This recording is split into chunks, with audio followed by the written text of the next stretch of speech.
ఇలాంటి స్త్రీ మీ జీవితంలో వచ్చి మీకు తగులుకుంటే పెళ్లి చేసుకుంటే మాత్రం ఇక చూసుకోండి తపళ్ళలా మోతాయి. అలాంటి స్త్రీలు ఇలా ఉంటారు.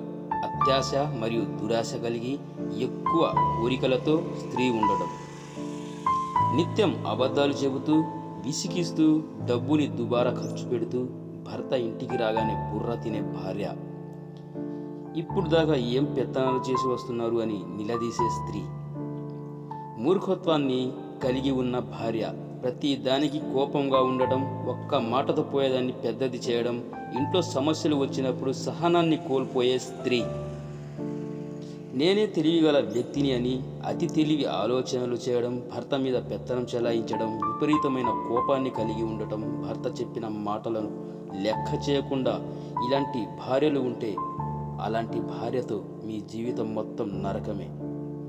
చూసుకోరా మామ, ఇక కాసుకోరా మామ అన్నట్టు ఉంటుందన్నమాట మీ జీవితం.